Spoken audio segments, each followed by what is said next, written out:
Never thought I'd be sharing something like this on Reddit, but I'm completely lost and don't know what to do anymore.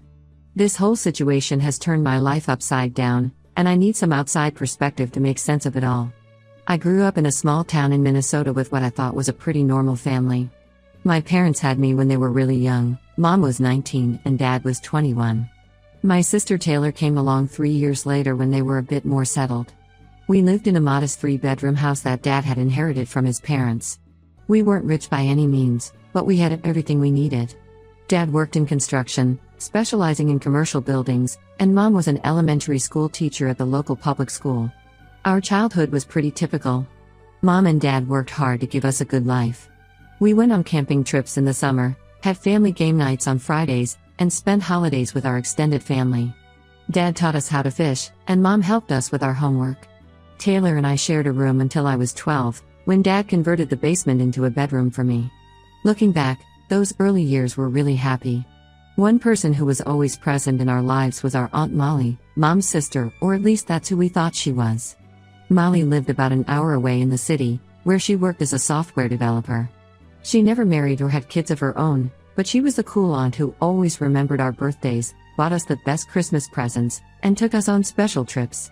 I especially loved going to her apartment in the city. It was so different from our small town life, and she always made me feel grown up and special.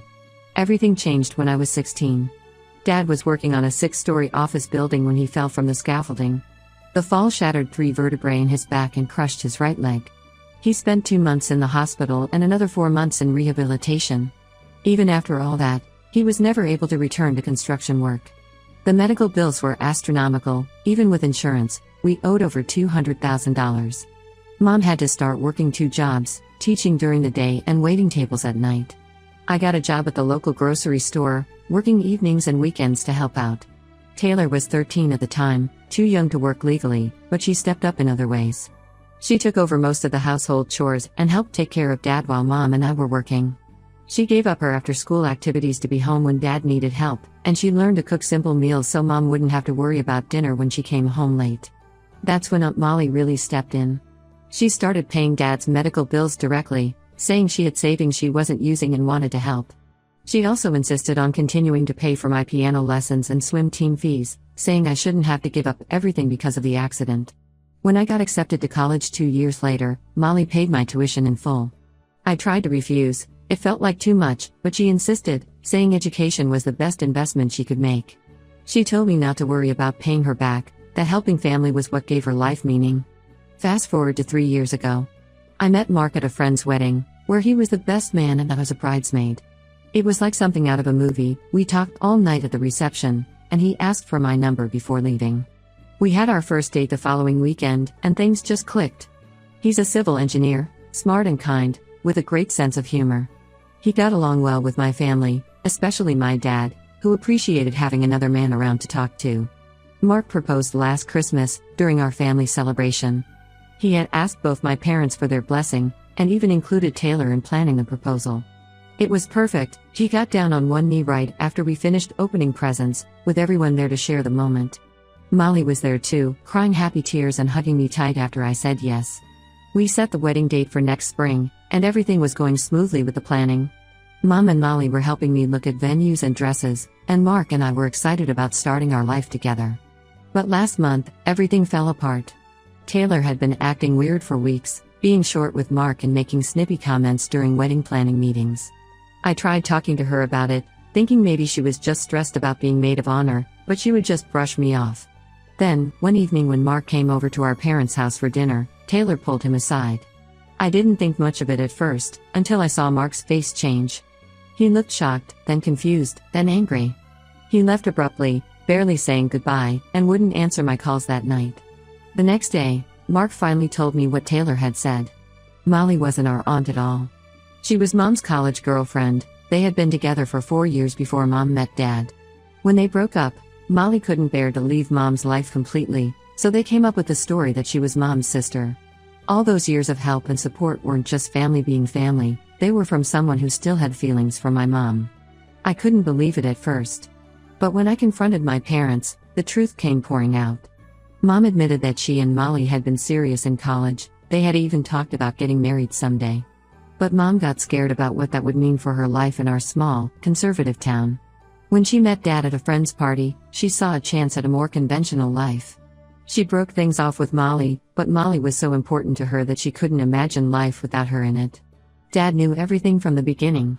He said he accepted Molly's presence in our lives because he saw how much she cared about Mom and us kids.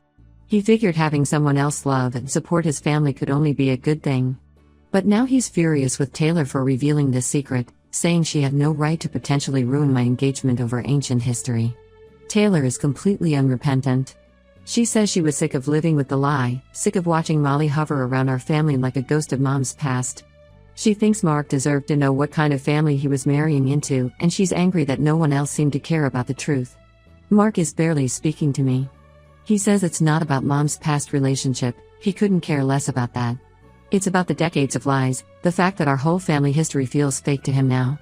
He's questioning everything, wondering what else we might be hiding. He's even suggested postponing the wedding until he can process everything. I'm torn between understanding why my parents kept this secret and feeling betrayed that they lied for so long. I'm angry at Taylor for telling Mark without talking to me first, but I'm also wondering if she was right that he needed to know.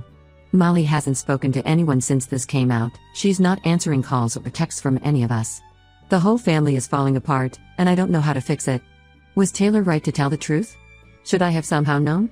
How do I convince Mark that I'm not hiding anything else when I didn't even know this secret myself? I could really use some outside perspective here. Update 1: I want to thank everyone who commented on my original post. Your support helped me feel less crazy about this whole situation. Unfortunately, things have gotten much worse since I last posted, and I need to get this off my chest. Last weekend, Mark finally agreed to meet with me to talk things through. We met at a coffee shop, neutral territory, he said. I thought we were finally going to work things out, but instead, he dropped another bomb on me. It turns out Taylor hadn't just told him about Molly being Mom's ex. She also revealed that Molly had been secretly paying for most of our wedding. I sat there completely stunned. Mark explained that according to Taylor, Molly had transferred nearly $45,000 to my parents to cover the venue, catering, flowers, and my dream dress. I couldn't believe it. I had been so proud of finding ways to make our wedding beautiful on what I thought was our modest budget, working extra hours at my job to contribute, and the whole time, it was just another lie. When I got home, I confronted my mom. She broke down immediately, confirming everything. She said Molly had approached her right after our engagement, offering to pay for the wedding. Mom knew I would never accept such a huge gift if I knew it came from Molly, especially since I still felt guilty about her paying for my college. So they decided to hide it from me. Mom tried to justify it, saying she just wanted me to have the wedding of my dreams without stress about money. She kept going on about how Molly loved me like her own daughter and wanted to do this for me. But all I could think about was how they were still lying to me, still making decisions about my life behind my back. I was furious. I called Molly right there in front of Mom, but like always lately, she didn't pick up. I left a voicemail telling her I was going to pay back every cent she spent on the wedding. Mom started crying harder, saying most of the vendors were already paid in full and the deposits were non-refundable. When I told Mark I wanted to cancel the wedding and return Molly's money, he got upset. He said I was being dramatic and that we should just accept the gift and move forward. He kept saying things like it's just money, it doesn't change anything about us. But it wasn't just about the money. It was about the fact that my entire life seemed built on lies and secrets. Then Taylor showed up at my apartment. I was ready to scream at her for telling Mark about the wedding money, but before I could say anything, she started crying. She admitted that she told Mark because she was jealous and bitter. She started talking about all the times Molly had shown favoritism toward me over the years. According to Taylor, Molly had always treated us differently. She took me on special trips to the city, bought me expensive birthday gifts, and always seemed more interested in my life and achievements. When I got my first car at 16, Molly helped with the down payment. When Taylor got her first car 2 years later, she had to work all summer to afford it herself. Taylor said she used to cry herself to sleep wondering why our aunt loved me more than her. Now she knows, it was because I looked just like Mom did at my age. Molly even kept a photo of Mom from college on her desk at work, and the resemblance between us is striking. Taylor said every time Molly looked at me, she was seeing the woman she never got over. I felt sick hearing all this. I started thinking back over the years, remembering all the special treatment I got from Molly that I had never questioned. The extra Christmas presents, the shopping trips, the way she always sat next to me at family dinners. How had I never noticed how differently she treated Taylor? Mom tried defending Molly when I brought this up, saying Molly never meant to play favorites. But then Taylor said something that made everyone go quiet. She suggested that maybe Molly was still in love with Mom after all these years, and that's why she kept inserting herself into our lives with money and gifts. That comment led to the biggest fight I've ever seen between my parents. Dad started yelling about how he always knew Molly had ulterior motives, how he was tired of her trying to buy our love. Mom screamed back that he was being unfair, that Molly had saved our family after his accident, and never asked for anything in return. Dad grabbed his keys and stormed out. That was 5 days ago, and no one has heard from him since. Mom's been a mess, alternating between crying and trying to call Dad. Molly still won't answer anyone's calls or texts. Taylor is staying with friends, saying she can't be in the house right now. And Mark keeps texting me about wedding plans like nothing is wrong, like my entire family isn't imploding. I don't know what to do anymore. How can I go through with this wedding knowing it's being paid for by my mom's ex-girlfriend who might still be in love with her? How do I fix the rift between my sister and me? How do I help my parents when I can barely keep myself together? Dad won't answer his phone, Mom won't stop crying, Taylor won't come home, and Molly won't acknowledge any of us exist. I feel like I'm watching my entire family fall apart, and there's nothing I can do to stop it. Some of you suggested family therapy in the comments of my last post, but I honestly don't think we can even get everyone in the same room right now. Update 2. I wasn't sure if I should post another update, but after what happened this week, I need to get it all out. Just when I thought our family couldn't have any more secrets, everything exploded again. Dad finally came home after being gone for almost 2 weeks. Mom was so relieved to see him that she didn't even yell at him for disappearing. We all gathered in the living room, me, Mom, Taylor, and Dad. The tension was thick enough to cut with a knife. Then Dad started talking, and what he revealed changed everything we thought we knew about our family's past. He admitted that his accident at work 12 years ago wasn't really an accident at all. He had been drinking that day, not just a little, but enough to seriously impair his judgment. He'd actually been drinking on the job for months before the fall. According to Dad, he had started drinking because he couldn't handle Mom and Molly's relationship. Even though Mom had chosen him, even though they were married with 2 kids, he felt like he was competing with Molly's ghost. Every family dinner, every holiday, every time Molly showed up with expensive gifts or offers to help, it ate away at him. The day of the accident, he'd been drinking since morning. He was up on the scaffolding, 6 stories high, when he lost his balance. The fall that shattered his back and destroyed his leg wasn't just bad luck or a workplace accident, it was the result of his own choices. But here's the part that made me physically sick: Molly knew. She found out while Dad was in the hospital because she overheard him talking to Mom when he was high on pain medication. Instead of exposing him, she stepped in and started paying the medical bills. She knew that if the truth came out about him being drunk at work, he would lose his workers' compensation and probably face criminal charges. The construction company would have sued him, and our family would have been ruined. Taylor completely lost it when she heard this. All those months she spent taking care of Dad, skipping school activities to be home with him, learning to give him his medications and help him with physical therapy, it was all because of his drinking. She started screaming at him, calling him selfish and saying he ruined her teenage years. Then she grabbed her purse and ran out of the house. Mom just sat there, completely silent. When Dad finished talking, she quietly asked him if he was still drinking. He couldn't look her in the eye. That's when Mom got up and walked out too, saying she needed time to think. I didn't know what to feel. On one hand, I was angry at Dad for being so reckless, for letting his jealousy of Molly drive him to do something so stupid. On the other hand, I felt guilty for never noticing how much he was struggling with Molly's presence in our lives. The next day, Mark came over. I thought maybe he was there to support me through all this, but instead, he handed me back my engagement ring. He said he'd been thinking a lot over the past month, and he couldn't see a future with someone whose family had so many secrets and lies. He said he was worried that keeping secrets was in my DNA, that someday I might hide things from him too. I tried to explain that I was just as shocked by all these revelations as he was, that I never knew about any of it. But he wouldn't listen. He said he needed someone whose life was more stable, whose family was less complicated. Then he left, and I haven't heard from him since. Taylor is still not speaking to Dad. She moved in with her friend and blocked Dad's number. Mom came back home but is sleeping in the guest room. She told me she can't look at Dad the same way anymore, not just because of the drinking, but because he let her blame herself for his accident all these years. She always thought it was because she asked him to work overtime so they could afford a family vacation that year. Molly finally sent me a text. All it said was, "I'm sorry for everything." I don't even know how to respond to that. Sorry for lying about being our aunt? Sorry for paying our medical bills? Sorry for still being in love with my mom? Sorry for turning our family into this mess? There are too many things she could be sorry for, and I'm not sure I want to hear about any of them. The wedding is officially cancelled.